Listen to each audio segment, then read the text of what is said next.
Hiya, welcome to another fingernail fixer video.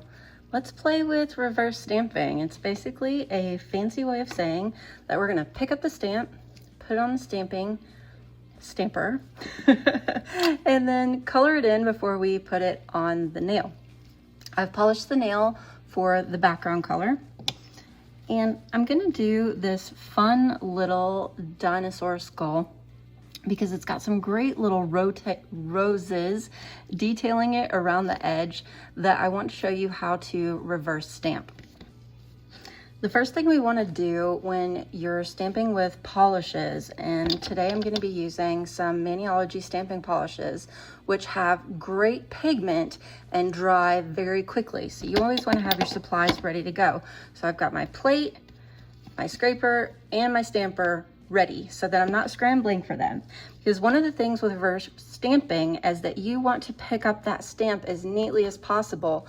And one of the tricks to picking up that stamp is to pick it up quickly because everything is drying. I'm going to use straight up black. And as I go, I'm not going to call out all of the names. You can find the color names and numbers in the caption of the video. Taking the straight up black, just gonna lay a little bit here on the stamp, scrape it, and pick it up with my stamper. As you can see, I got a nice clean stamp.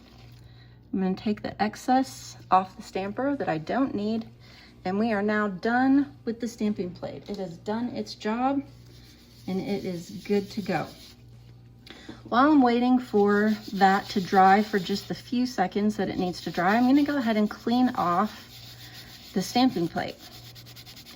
Now, if you are in the salon and you don't wear gloves, or you happen to be doing your nails at home, this handy little gizmo can hold the cotton pad for you, get the acetone on it, and clean the stamping plate off so that you don't get any acetone on your nails when you're cleaning off your plates.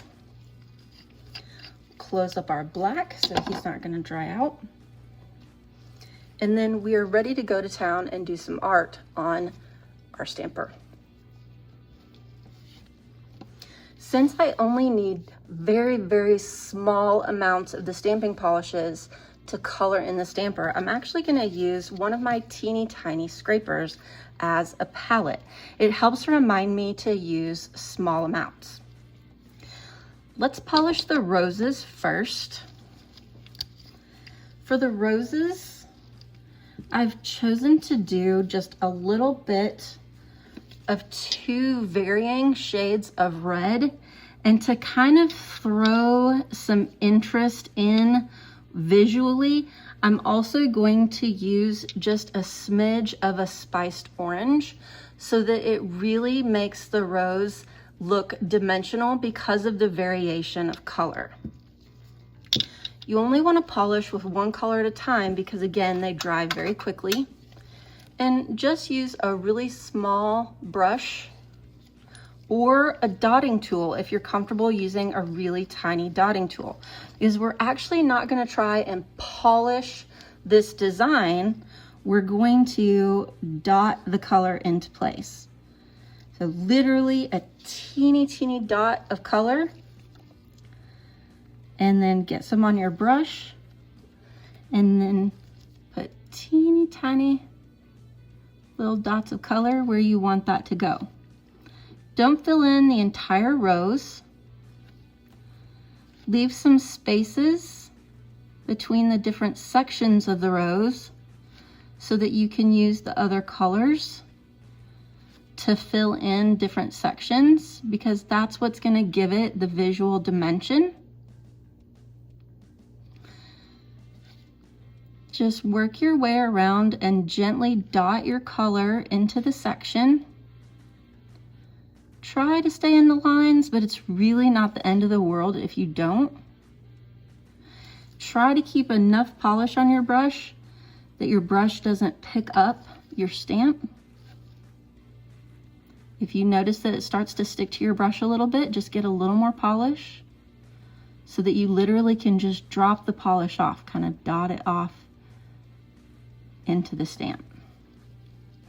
Now, when you go to apply your stamps, if you notice that every time you try to apply them, they're always mushing out, they're not transferring off, it could be that you are getting too thick of a layer of your sticky base coat if you're trying to transfer them into regular polish, or it could be you're not giving it enough time to dry if you're transferring it onto a gel polish. Let's use the orange next because it's going to be easy to differentiate between where I place the orange and where I place the other color of red. Again, just picking up little dots of color on my brush and then dotting them into place in those little sections of the rose and just varying where I set it down so that they're not always beside each other. And I have a little dapping dish of acetone off to the side to clean my brush between colors so that I can clean it really quickly and just keep working and not take a lot of time to sit and get something out, wipe off my brush. I just dip it in the little dish of acetone, clean it off on the corner of my table towel, and move along to the next flower.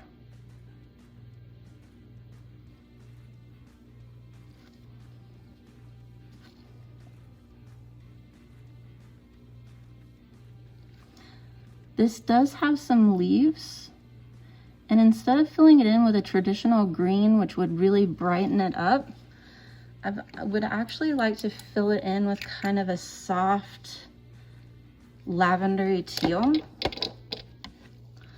You can see this has kind of that soft lavender shimmer to it, yet it's also almost a jewel tone teal. The beauty of this is it allows my design to still kind of have that antique, old-fashioned look to it, but yet give me a greenery effect to those leaves.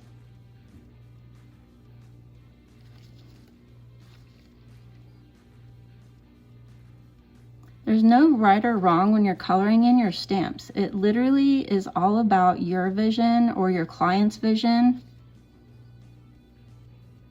So you don't have to stick to tradition. I didn't have to come in and do these leaves jungle green just because that's what traditionally you would see with roses. Just like I paired the spiced orange to bring out my red.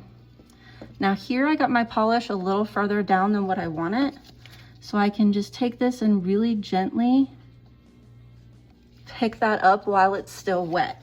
If I were to go on there and try to pick that up while it was dry, I would run the risk of picking up the entire stamp. So if you make a mistake, you want to be sure that you pick it up while it's wet. The next thing I like to work on is the dinosaur, dotting a little bit on there. Now I want some of the color from the polish to come through on the skull. So I'm literally going to just kind of lay this down in splotches, taking the brush, laying it long ways and just splotching it around on the skull so that I don't fill the whole thing in. I just deposit some color. I'm gonna kind of flip it over and see how I like it. I think I'm pretty happy with how much transferred, and then let it go at that. The last detail I have is that little frame around that. And does anyone feel like this stamp kind of has a jewelry piece quality look to it? Like, can you almost see this being a cameo choker? That is what I saw when I looked at it, is almost a jewelry piece hidden in the roses. And so I really want to turn it into an actual statement piece on the nail when I'm finished. Here it's a little trickier because I want the silver to go down my brush nice and narrow to make it a little easier to dot it into that stripe. And again, if you're not comfortable using a brush, you can absolutely use a dotting tool. And if you go outside of the lines, it's not that big of a deal. Just think of it as more abstract art, then perfect. We need that design to dry completely before we stick it on the nail.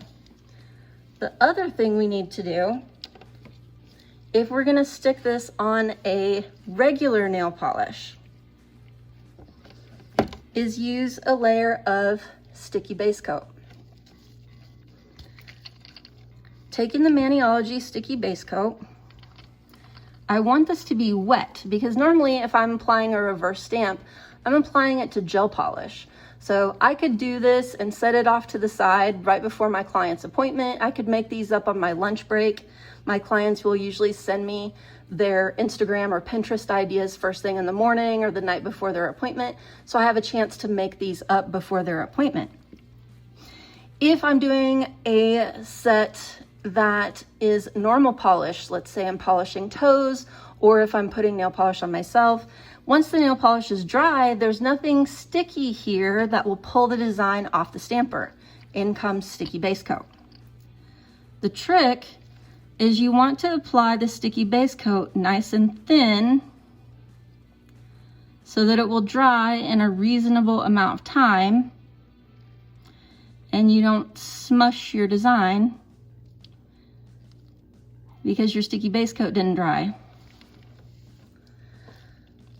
So to force myself to be patient, I'm gonna clean off my little palette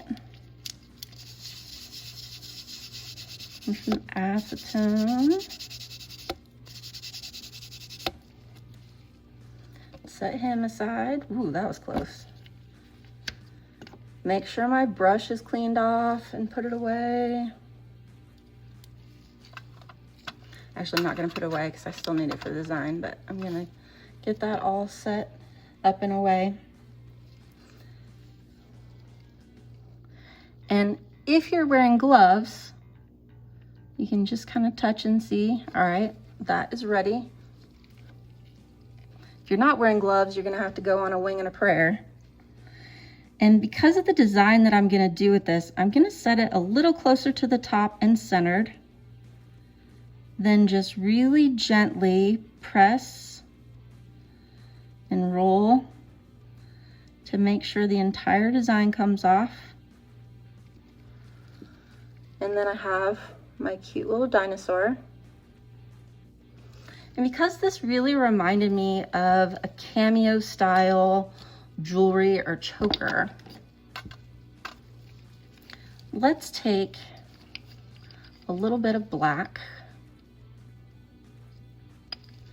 And just another reminder, you can find all the colors and everything, the names listed down in the caption below, as well as a coupon code for Maniology. And I'm gonna go right here from the side as if this was a choker.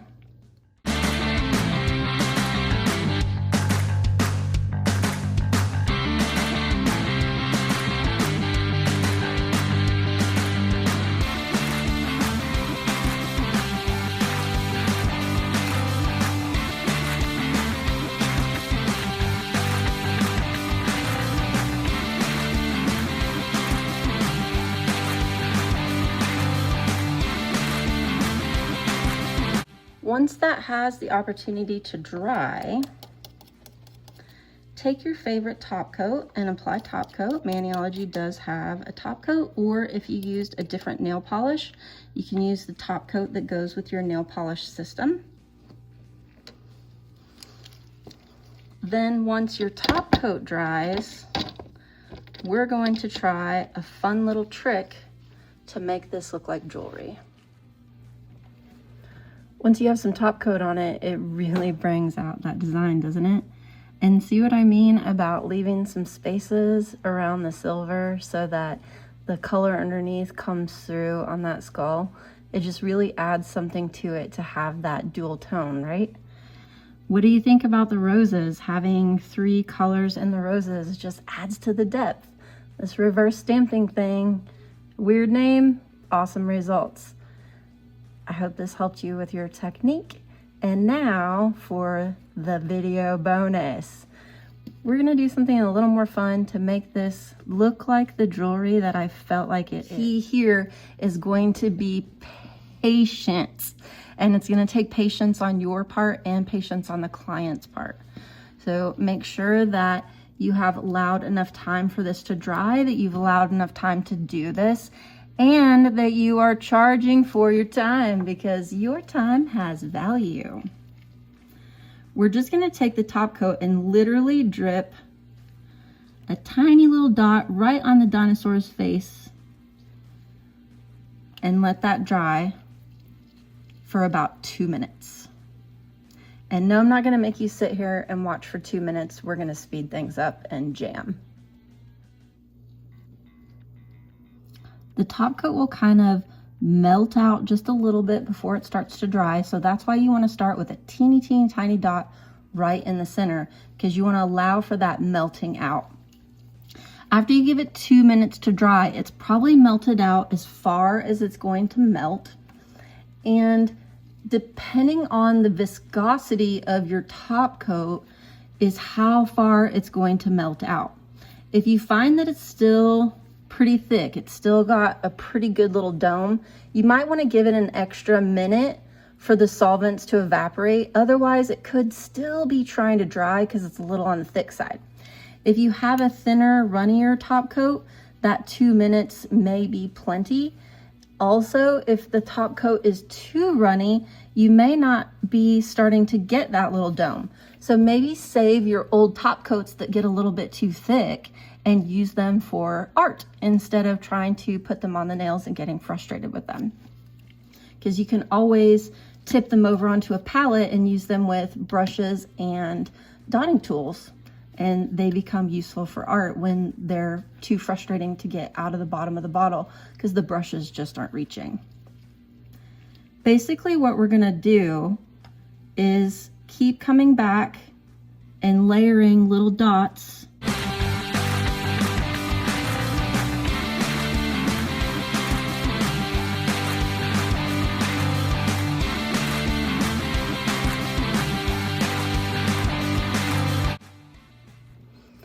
I think I'm happy with my layers at this point.